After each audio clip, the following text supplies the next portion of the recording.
Bismillahirrahmanirrahim. Assalamualaikum warahmatullahi wabarakatuh.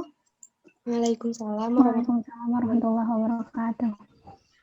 Innal hamdalillah nahmaduhu wa nasta'inuhu wa nastaghfiruh wa na'udzu billahi min syururi anfusina wa min sayyiati a'malina may yahdihillahu fala mudhillalah wa may yudhlil fala hadiyalah. Asyhadu an la ilaha illallah wa asyhadu anna Muhammadan abduhu wa rasuluh. Amma ba'du. Yang saya hormati Bapak Wakasek Kurikulum beserta jajaran guru SMA Aisyah Boarding School Bandung, dan yang Ibu banggakan Ananda Santriwati SMA Aisyah Boarding School Bandung yang turut berpartisipasi dalam kegiatan Romanza pada hari ini. Pertama-tama, marilah kita panjatkan puji serta syukur kita kehadirat Allah Subhanahu wa Ta'ala, yang mana atas berkat nikmatnya kita masih diberikan keselamatan, kesehatan, sehingga kita dapat berjumpa secara virtual Zoom pada hari ini. Salawat serta salam marilah kita panjatkan, marilah kita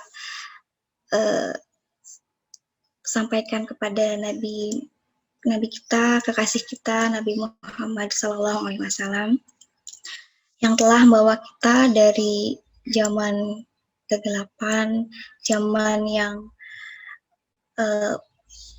penuh dengan ketidaktahuan ya, kebodohan, sampai kini ke zaman dengan ilmu yang sangat sudah maju. Anda sekalian, pada kesempatan yang berbahagia ini, insya Allah Ibu akan menyampaikan materi dengan topik Ramadan masih maksiat, didikan setan. Apakah betul itu didikan setan atau seperti apa? Kita diskusi bersama ya, kita bahas bersama tema tersebut. Fenomena ini sering kita jumpai ya, Ananda sekalian, di kehidupan kita sehari-hari. Boleh jadi mungkin Ananda ketika keluar rumah, ketika pergi ke tempat keramaian atau ke tempat pembelanjaan, mungkin bisa melihat ada toko-toko, ada tempat makanan, atau para penjual dagangan yang menjajakan dagangannya dengan menutupi kiosnya itu dengan setengah kain gitu. Pernah melihat nggak Ananda sekalian? Pernah, Ibu. Yang kelihatan cuma kakinya aja kan, badannya nggak kelihatan ya? Iya. Oke. Kira-kira kenapa ya kok di bulan Ramadan manusia masih saja bermaksiat? Oke, boleh dipindah ke slide selanjutnya ya. Oke. Ada sebuah hadis Rasulullah SAW bersabda, boleh tolong dibacakan ya Ananda Kafa deh, boleh tolong dibacakan Ananda Kafa hadisnya, bunyi hadisnya. Idza jaa Ramadhanu futtihat abwabul jannah wa ghulliqat abwabun nar wa sulsilat syayatin. Oke, artinya itu berbunyi, apabila tiba bulan Ramadan, maka dibukalah pintu-pintu surga dan ditutuplah pintu-pintu neraka setelah setan dibelenggu. Ya, ini merupakan hadis riwayat Bukhari Muslim. Oke. Dari hadis tersebut mungkin terbesit ya di pikiran Anda sekalian, di mana nih korelasi dari hadis itu dengan kenyataan yang sering kita lihat, sering kita jumpai di kehidupan kita semua. Setan dibelenggu, tapi kenapa kok masih ada, bahkan yang tidak puasa pun banyak ya, mungkin Anda jumpai. Oke, mari kita maknai hadis ini secara luas ya, tidak secara tekstual yang ada terdapat di hadis ini yang sudah ditampilkan di sini. Hadis tersebut itu bermakna kiasan atau perumpamaan. Makna dari hadis tersebut secara tekstual itu kan setan dibelenggu. Jadi setan diartikan setan itu tidak bisa mengganggu manusia lagi, gitu kan ya. Tapi jika kita maknai secara luas, itu maksudnya maksud dari hadis itu memiliki makna bahwa saat Ramadan itu kita berjihad dalam memerangi hawa nafsu pada diri kita. Pada bulan Ramadan, kesempatan atau peluang untuk berbuat kebaikan itu begitu mudah dan terbuka lebar-lebar. Pintu surga dibuka. Maksud dari pintu surga dibuka itu menggambarkan betapa mudahnya orang berbuat baik pada bulan Ramadan. Betapa tingginya semangat dan motivasi untuk melakukan kebaikan pada bulan Ramadan. Dan betapa besarnya pahala kebaikan pada bulan Ramadan sehingga seakan pintu surga itu terbuka gitu untuk kita yang berpuasa, untuk kita kaum muslimin. Maksud dari pintu surga di sini itu bukan pintu fisik ya, secara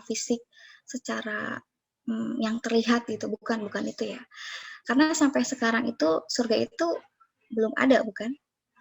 Walau memang kelak pasti akan ada surga. Itu tempat bagi siapa saja orang-orang yang beriman dan bertakwa. Penghuni surga yang ditampakkan pada Nabi saat Isra Mi'raj ya. Isra Mi'raj itu hanyalah penggambaran atau ilustrasi. Bukan sebenarnya, karena surga itu baru ada penghuninya itu ketika semua kehidupan kita nih, kiamat, kehidupan kita ini berakhir, terus lalu ada hisab, ada perhitungan, lalu ada penimbangan amal gitu, penimbangan amal. Ketika semua itu sudah dilakukan, barulah ada penentuan ya masuk surga atau neraka, seperti itu. Nah, begitu pula dengan pintu neraka ditutup. Pintu neraka ditutup ini menggambarkan betapa tinggi sensitivitas umat terhadap dosa pada bulan Ramadan. Jadi betapa tingginya kesadaran kita itu untuk menjauhi perbuatan maksiat gitu, karena kondisi kita sedang berpuasa. Hal yang seperti inilah yang membuat seakan-akan pintu neraka ini tertutup gitu untuk mereka di sini tuh mereka yang melakukan puasa dengan sungguh-sungguh, dengan niatan ikhlas, betul-betul lillah, betul-betul mengerjakannya itu betul-betul ingin mencapai takwa gitu, derajat takwa di sisi Allah, seperti itu. Demikian juga kan di hadis tersebut disinggung ya, setan dibelenggu. Maksudnya setan dibelenggu ini bukan setan itu benar-benar dibelenggu ya. Rasulullah SAW menyatakan setan-setan itu dibelenggu pada bulan Ramadan hanyalah untuk menggambarkan perumpamaan bahwa setan itu tidak berkutik. Setan itu tidak berkutik untuk menggoda umatnya yang beriman ya, karena itu yang beriman, yang berpuasa, yang berpuasa dengan yang iman yang kuat ya, iman yang kuat, puasa sungguh-sungguh. Itu karena ketika kita sebagai umat Nabi Muhammad itu berpuasa dengan sungguh-sungguh, dengan penuh keimanan, itu kita betul-betul lagi di fase yang asik banget gitu beribadah tuh, fokus gitu sampai ya untuk melakukan kejahatan, melakukan kemungkaran itu nampaknya agak selalu fokus kepada puasa, pada ibadah gitu, tidak terbesit untuk melakukan hal-hal yang dilarang oleh Allah SWT. Jadi ketika kita sedang berpuasa itu semangat kita sedang tinggi, gitu. Semangat kita untuk ibadah itu tinggi, untuk beribadah itu tinggi.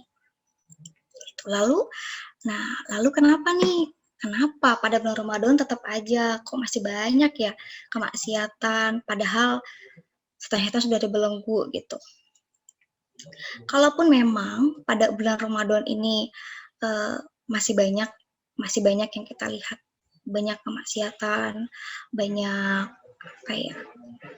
banyak kemungkaran, kejahatan, itu tuh itu suatu kenyataan yang tidak bisa kita elakkan lagi, bahwa hal tersebut sudah sunatullah sudah menjadi hukum alamnya, hukum alam. Seperti yang kita ketahui, ada orang baik, ada orang jahat. Jadi semua itu berpasangan, ada yang berpuasa, ada yang tidak, ada orang jujur, ada juga orang yang munafik, seperti itu. Jadi di dunia ini semuanya itu sudah settingan ya, sudah settingan Allah, sudah sunatullahnya seperti itu. Kebayangkan kalau misalnya orang semuanya baik, semuanya jahat, kebayang nggak? Kebayang ya sama kalian kalau misalkan semuanya baik, gimana kalau misalkan hidup kita tuh mungkin kayak damai aja, tidak ada naik turunnya kehidupan gitu, tidak ada warna jika semuanya sama rata. Jadi itu sudah skenario Allah, sudah sunatullahnya seperti itu. Oke. Merujuk ke hal tersebut ya, yang pada Ramadan setan dibelenggu, dan kenyataannya pada Ramadan juga masih banyak kemaksiatan di mana-mana, itu pure ya, itu murni benar-benar merupakan hawa nafsu manusia. Hawa nafsu manusia yang berperan gitu. Ketika jadi kita sudah tidak bisa lagi mengkambing hitamkan setan. Wah, ini setan yang mana nih yang yang menggoda saya, misalnya saya jadi berbuat keburukan, misalkan seperti itu. Tidak ya, itu sepenuhnya pure karena hawa nafsu kita. Jadi di atas kan tadi sebelumnya kan Ibu sebutkan bahwa bulan Ramadan ini adalah momen kita jihad untuk diri kita sendiri melawan hawa nafsu kita. Lalu kecenderungan manusia dalam bersikap atau bertindak itu dipengaruhi oleh nafs. Tadi ya, yang mendorong manusia berbuat kemaksiatan, kejahatan itu dilatar belakangi karena dalam diri kita terdapat nafs. Nafs ini bisa diartikan jiwa, bisa diartikan kesatuan utuh gitu dari manusia, baik secara pikiran, secara jasmani, rohani, nafsu. Jadi yang menjadi sebab akibat manusia berbuat sesuatu, kecenderungan, berkeinginan, dan bertindak itu yang melatar belakang itu ada nafs. Lalu nafs itu boleh ke slide selanjutnya ya. Nafs itu terbagi menjadi 3. Ada nafs amaroh, lalu ada nafs mutmainnah, lalu juga ada nafs lawamah. Oke, yang pertama ini ada nafs amaroh.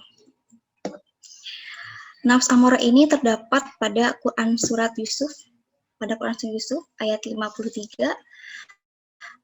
Boleh ya dibantu dibacakan oleh Bismillahirrohmanirrohim. Wama ubirri'u nafsi innan nafsa la'amma la'ammarah bisuwi illa ma rahima rabbi inna rabbi ghafurur rahim.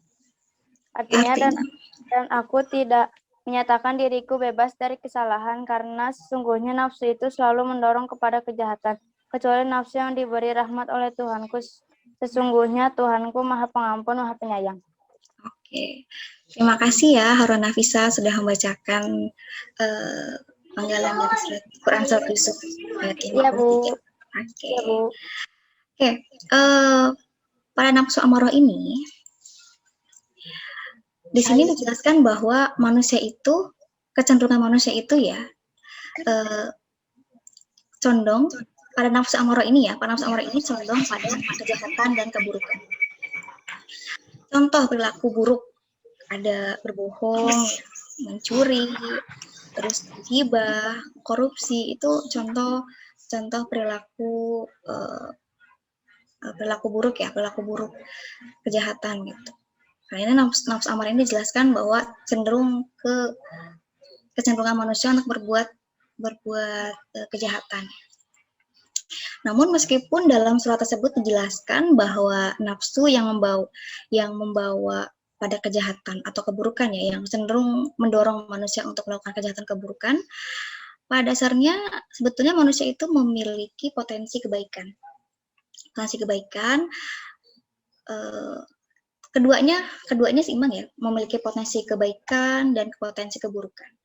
Namun hakikatnya manusia lebih memiliki kecenderungan pada kebaikan. Apa yang kecenderungan kebaikan ini? Yaitu ketika kita dibentengi dengan agama, gitu. Memang ya untuk berbuat baik itu tidak mudah ya, Nak. Tidak mudah dan cukup berat berbuat baik ini. Hal tersebut dikarenakan tarik menarik untuk berbuat kerusakan, kejahatan itu lebih kuat dibandingkan untuk berbuat kebaikan. Betul apa tidak yang Anda rasakan seperti itu? Jadi adanya fitrah beragama ini memperkuat kita, membentengi diri kita itu untuk menahan diri kita untuk tidak melakukan kejahatan. Nafsu amarah ini terdapat di diri kita. Jadi fitrah agama itu bagi kita tauhid ya, tauhid kuat terhadap Allah, yang berarti ketika kita bertauhid, lalu nafsu amarah ini bisa kita redam dengan kekuatan tauhid itu. Haura Nafisa tolong dibacakan boleh? Jadi fitrah beragama kita itu melindungi kita untuk menekan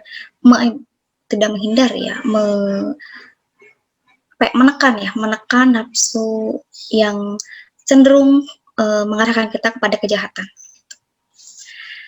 Lalu di slide selanjutnya ada nafs lawamah. Nafs lawamah ini terdapat pada Quran Surat Al-Qiyamah. Oke, boleh tolong dibaca Kak Nashwa deh. A'udzu billahi minasyaitonir rajim. Bismillahirrahmanirrahim. Wala uqsimu bin nafsil lawamah. Shadaqallahul azim. Artinya, dan aku bersumpah demi jiwa yang selalu menyesali dirinya sendiri. Oke, makasih ya Nashwa sudah membacakan Quran Surat Al-Qiyamah serta artinya. Ya Bu, sama-sama. Oke. Pada Quran Surat Al-Qiyamah ayat 2 ini dijelaskan bahwa katanya aku bersumpah dengan jiwa yang amat menyesali diri sendiri.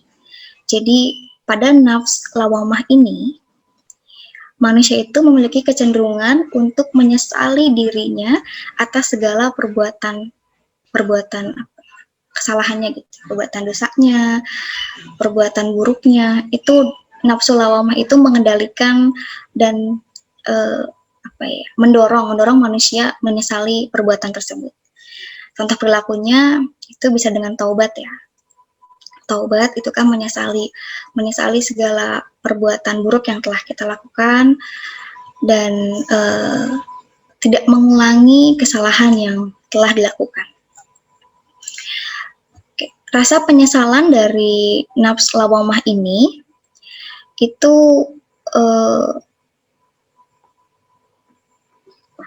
awalnya kan mencelakakan ya. Awalnya mungkin itu terdorong oleh nafsu amarah yang tadi, melakukan satu keburukan, kejahatan.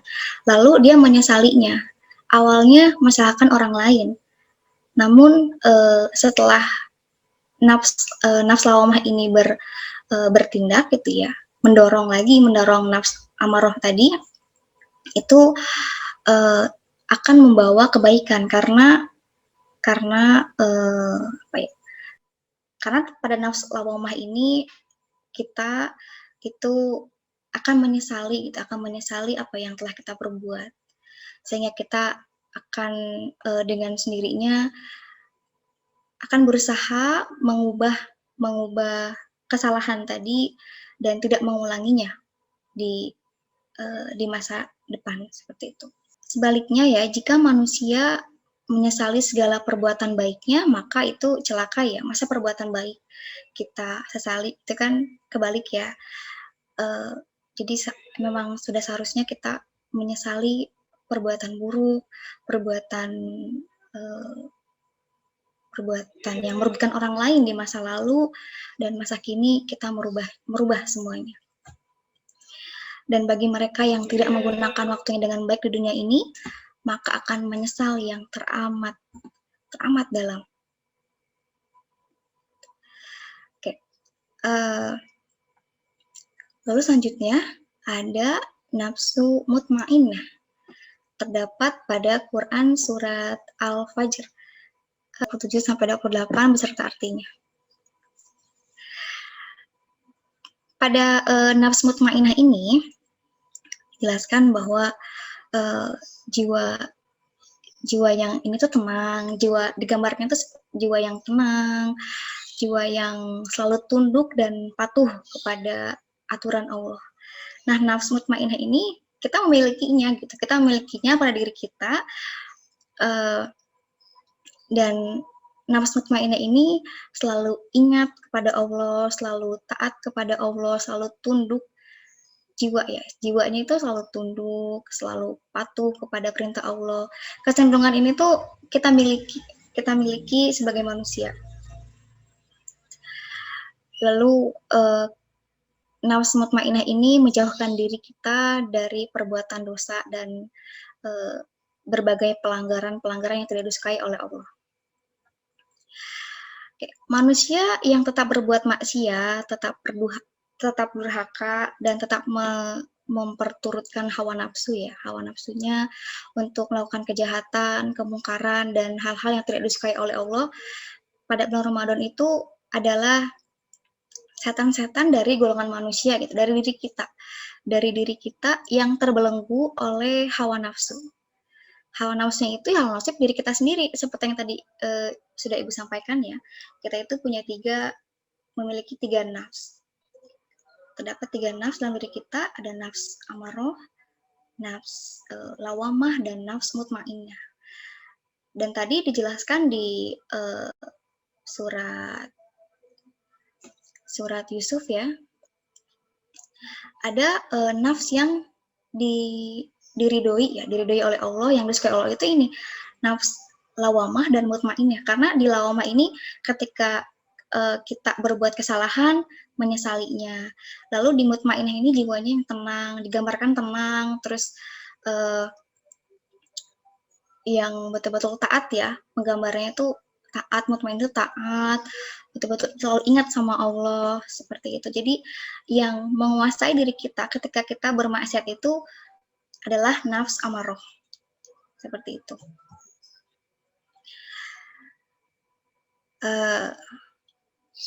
Lalu mereka yang tidak lulus ujian iman, kan Ramadan ini kan bisa disebut satu ujian iman ya, sekolah iman. Lalu jika Ramadan ini masih maksiat, ya berarti kita tidak lulus ujian itu. Lulus ujiannya itu lulus ujian dari dari belenggu hawa nafsu diri kita sendiri. Hawa nafsu diri kita sendiri yang semestinya kita dapatkan pahala, malah dosa yang kita dapatkan gitu. Jadi sekali lagi, bahwa setan dibelenggu yang dimaksud di hadis tersebut, kalau kita artikan secara apa ya, secara arti bukan sebenarnya ya, bukan secara tekstual tadi, itu adalah setan-setan yang membelenggu kita gitu, hawa nafsu dari diri kita, seperti itu. Terus lalu apa ya hal-hal yang bisa kita hindari kemaksiatan di bulan Ramadan gitu. Kira-kira amalan ibadah apa saja yang bisa kita lakukan di bulan Ramadan? Boleh di itu ya, di next slide. Oke. Bulan Ramadan itu merupakan bulan yang sangat dinantikan oleh orang Muslim. Bulan Ramadan merupakan sekolah keimanan dan bengkel perbaikan iman yang paling manjur. Puasa bulan Ramadan diibaratkan sekolah khusus yang ajaran barunya itu selalu dibuka setiap tahun dengan menggunakan kurikulum spesial dengan nilai yang paling tinggi. Dan barang siapa masuknya untuk mendapatkan karunia Allah, kemudian ia berpuasa sesuai dengan aturan yang telah ditetapkan, lalu ia dapat melakukan ibadah Ramadan sesuai dengan yang disyariatkan, maka ia akan lulus dengan predikat muttaqin. Di slide selanjutnya ya betul itu. Nafs mutmainah itu terdapat pada Quran Surat Al-Fajr ayat 27 sampai 28. Oke, apa aja ya amalan ibadah tambahan untuk kita menghindari diri dari maksiat, untuk membentengi kita dari berbagai maksiat ya. Boleh di next slide lagi. Yang pertama itu menahan diri dari perbuatan yang tidak selaras dengan tujuan puasa. Tujuan puasa itu kan, tujuan utama dari puasa itu kita ingin apa ya, mengejar ketakwaan ya kepada Allah, mengejar ketakwaan kepada Allah, berusaha mendekatkan diri kepada Allah. Dan bulan Ramadan ini suatu ajang di mana kita betul-betul memanfaatkan waktu kita untuk memperbanyak ibadah. Seperti itu. Coba ya, apa aja sih kira-kira menurut Ananda apa ya, perilaku untuk kita mencapai mencapai ketakwaan menurut Allah itu seperti apa? Hanya dengan banyakin baca Quran. Oke, ya betul, salah satunya itu ya, banyak baca Quran. Lalu apalagi, Ami? Perbaiki ibadah wajib gitu. Oke, sip, betul sekali ya, Anak Najmi. Begitu banyak ya kebaikan yang bisa kita lakukan di bulan Ramadan. Seperti tadi yang disampaikan Anak Najmi, perbanyak membaca Al-Quran, terus rajin berinfak, lalu menahan diri dari amarah, menjadi pemaaf, senantiasa mengingat Allah, itu juga sudah bagian dari upaya kita ya menjadi bagian dari orang takwa menurut Allah, seperti itu. Oke, next slide. Oke, selanjutnya itu ada sedekah ya. Sedekah itu tidak melulu soal uang, tidak melulu soal materi. Bisa juga Ananda sedekah ilmu misalnya, berbagi ke teman, apa yang Ananda ketahui, itu juga sudah bagian dari sedekah, sudah bagian dari kebaikan yang bisa Ananda lakukan di bulan Ramadan ini. Gitu. Atau ya jika memang menilai materi, bisa Ananda menyisihkan sebagian harta Ananda yang Ananda miliki, sebagian uang yang Ananda miliki diberikan kepada orang-orang yang membutuhkan, kepada orang-orang yang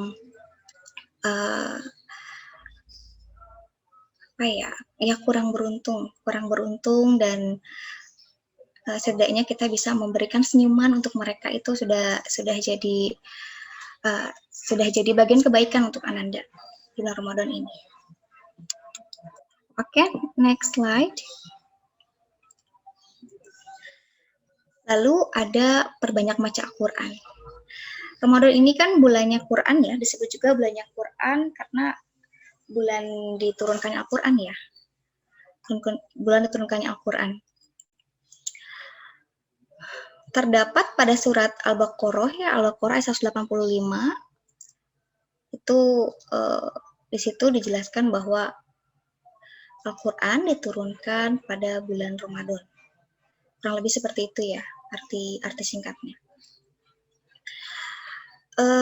Adapun kita sebagai seorang muslim yang sedang menjalankan puasa itu kebayang betapa istimewanya kita itu ketika kita membaca Al-Quran, ketika kita mentadaburi Al-Quran selama bulan Ramadan. Lalu benefit ya, keuntungan atau manfaat dari kita membaca Al-Quran itu adalah ketika kita membaca Al-Quran itu hati menjadi tenang. Terus ini juga merupakan bentuk upaya kita untuk mendekatkan diri kepada Allah ya, karena dalam setiap ayat Al-Quran itu kan banyak sekali penjelasan-penjelasan mengenai kehidupan kita di dunia ini dan kehidupan nanti setelah kehidupan di dunia ini.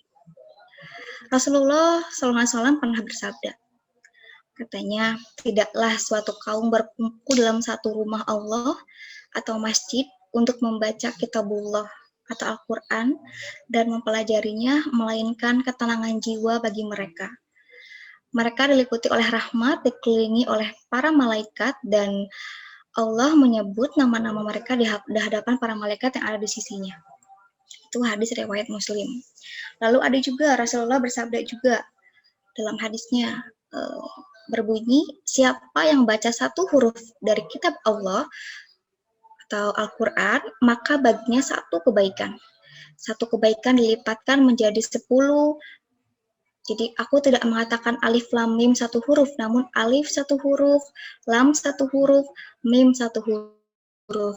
Itu hadis riwayat At-Tirmizi. Jadi kebayang nggak sih kalau misalkan Anda sekalian setiap hari tadarus, setiap hari membaca Al-Quran, bahkan mungkin setelah sholat Ananda membaca Al-Quran itu Insya Allah sekali ya, kita banyak sekali mendapat manfaatnya dari tenangnya jiwa kita, lalu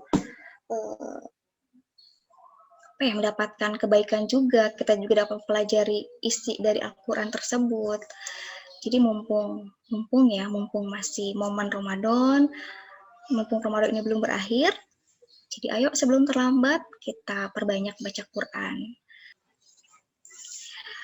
Lalu amalan yang terakhir itu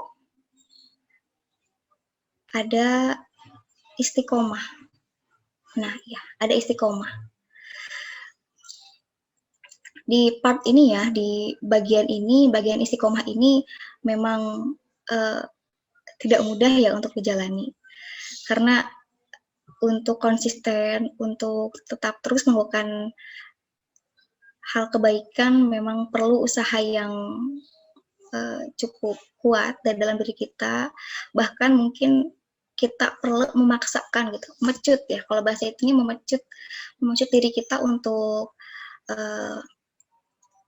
bisa senantiasa berbuat kebaikan gitu. Jadi amalan-amalan yang biasa kita lakukan di Ramadan ini kita usahakan, kita upayakan terus berlanjut untuk 11 bulan selanjutnya setelah Ramadan, dan sampai lagi ketemu lagi di bulan Ramadan selanjutnya. Itu. Mudah-mudahan Ananda sekalian bisa istiqomah ya, bisa senantiasa melakukan kebaikan yang biasa Ananda lakukan di bulan Ramadan sampai Ramadan tahun depan. Insya Allah mudah-mudahan kita ketemu lagi di tahun depan. Oke, Anda sekalian, tentu Ramadan ini merupakan momentum ya, bulan yang sangat dinantikan oleh kita semua. Karena dari dalam 1 tahun itu kan 12 bulan, dan hanya 1 bulan pada 1 tahun itu yang begitu banyak kesempatan kita untuk beribadah yang fokus banget di bulan Ramadan ini. Bukan berarti di bulan Ramadan kita tidak bisa ibadah seperti Ramadan ya, cuma kesempatan kita di bulan Ramadan ini sangat lebar, dibuka selebar-lebarnya. Bahkan ada hadis yang menyatakan kebaikan kita tuh dilipat gandakan saat Ramadan ini. Oke, Ananda sekalian, mari kita introspeksi pada diri kita. Sudah berapa kali kita bertemu dengan Ramadan? Lalu apakah kita sudah meraih pelajaran-pelajaran berharga di bulan Ramadan? Sudahkah Ramadan membuahkan perubahan dalam diri kita? Mari kita introspeksi ya, masing-masing diri kita. Coba diingatkan lagi diri kita, apakah Ramadan ini akan terlewat begitu saja? Apakah amalan-amalanku di bulan Ramadan ini akan biasa-biasa saja?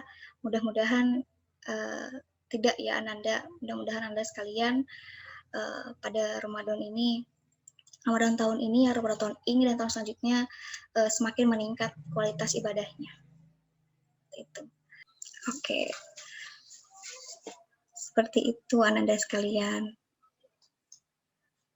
Jadi mudah-mudahan Ramadan ini bisa dijadikan kita sebagai pembinaan diri untuk melatih diri kita untuk senantiasa berbuat kebaikan, beribadah menjadi lebih semangat dari sebelum-sebelumnya. Dan mudah-mudahan kita semua bisa melaksanakan ibadah ini dengan benar dengan hati yang ikhlas. Oke, mungkin dari Ibu cukup sekian ya, Nak. Jika memang tidak ada lagi yang mau sharing atau yang ingin ditanyakan, mudah-mudahan apa yang Ibu sampaikan ini menjadi pencerahan ya. Mudah-mudahan menjadi spirit baru untuk kalian di bulan Ramadan ini. Semoga semuanya senantiasa sehat, lalu kita juga bisa menjalankan ibadah ini dengan lancar. Dan mudah-mudahan kita semua mendapatkan predikat muttaqin ya di puasa tahun ini. Istiqomah ya semuanya ya, mudah-mudahan bisa konsisten selalu menjalankan kebaikan amal ibadah di bulan Ramadan ini. Terima kasih atas perhatiannya. Mohon maaf apabila ada kesalahan dan mohon maaf apabila Ananda merasa ada yang kurang. Boleh nanti hubungi Ibu secara personal ya, jika ada yang mau ditanyakan. Terima kasih semuanya. Assalamualaikum warahmatullahi wabarakatuh.